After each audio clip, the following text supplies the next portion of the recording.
Now I want to say this and I'm going.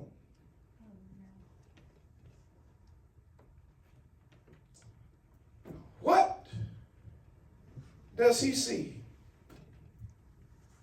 when he comes to your temple? That's it. That's it.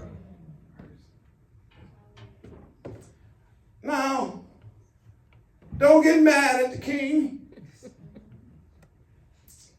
when he makes a scourge of cords. Because for some of us, talking don't help us. Right. For some of us, timeout don't work. Right. For some of us, the dunce hat just don't do nothing. For some of us, just sit in the corner. No, that don't work. For some of us, he has to literally go out and get a scourge of cords. And do what? He gonna have to, there's some wickedness in some of us he gonna have to beat out. He's got to whip it out. What does that mean, more rape? It means it's gonna be painful. Because you liked doing the things that were outside of the realm of the Torah. In this case, they was making money and turning the house of Yah into a den of thieves. But the question is, what kind of den is in your life? If he was to walk into your life today, would he have to literally go out and get cords? I heard the young brother say, well, I was addicted to video games. Well, cords. He started swinging, and next thing you know, he said, well, I think I better read my Bible a little bit more. And somebody in here know what I'm talking about. Yeah.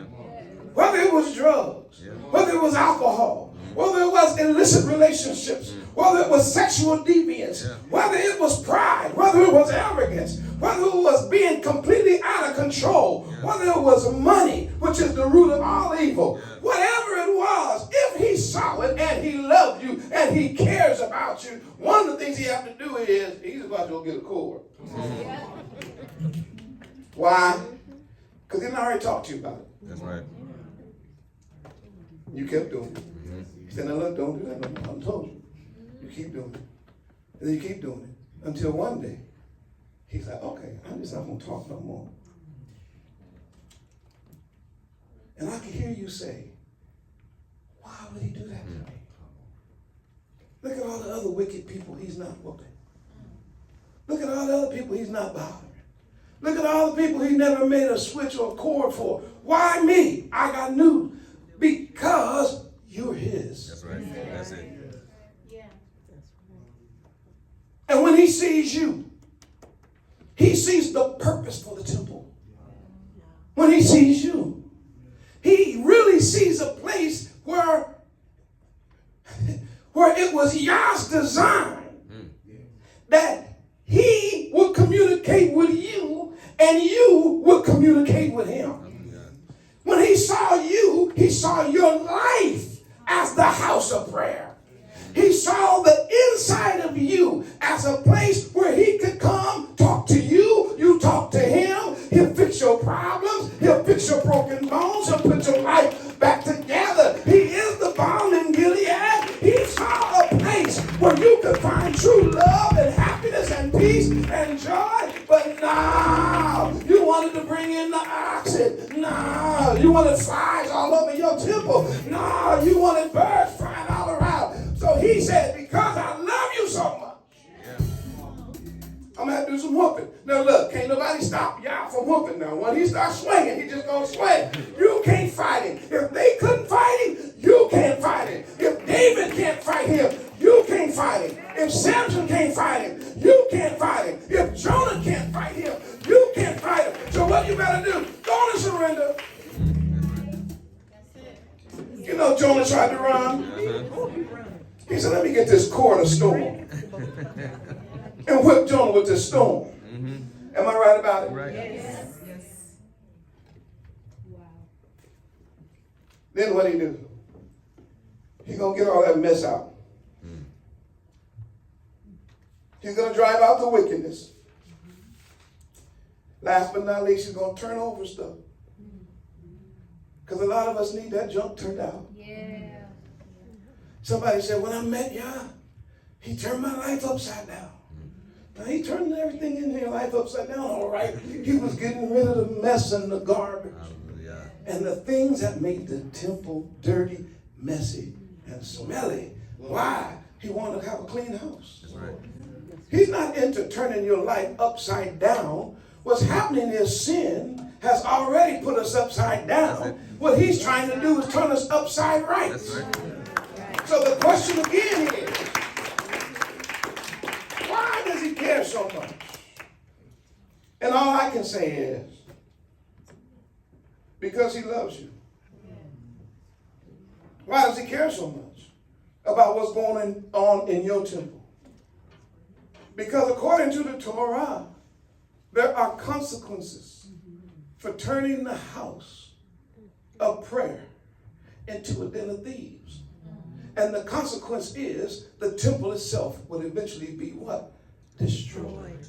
And because Yah does not want you destroyed, what he's trying to do in a king way, he's trying to get in the temple, clean it by any means necessary, so he can come in, sup with you, and you with him. That's sup where sup means you can eat with him, communicate with him, and you with him, him with you. And I'll say this, don't do like those people did. They said, what authority you have? He said, destroy the temple. And you know they did it? And that night, he stood in court. The night of his crucifixion, the night before the crucifixion. And you know they lied on him. The Yehudim said in court, this man said he would destroy the temple. And therefore he needs to be killed. But the truth is, he didn't say he was going to destroy the temple. He said, destroy the temple. You all destroy the temple. You're going to destroy the temple, but I'm going to raise it up again. In other words, you don't have the final say in my life. And just like the world does not have the final say in the life of a Mashiach, this world does not have the final say in your life either. Because if the resurrection power of a Mashiach is real, and it is because he's up from the dead, Paul said that same Ruach is within you. So when he whoops us, turns over the table, runs out all that foolishness, it's because he's trying to get you to a point where he does not have to destroy you in the end. That's right. He's trying to create a vessel. What kind of vessel? Clean. That's it. I think I'm going to go out on that. Clean. Everybody likes clean. Yeah, our king, he likes clean things. Especially when it comes to his bride. Yeah, well, I like her and all, but she dirty. This is your bride. She all right now, but them spots. No. What about all these wrinkles? Said, well, what you gonna do? He said, well, I know what to do. I'll use the word.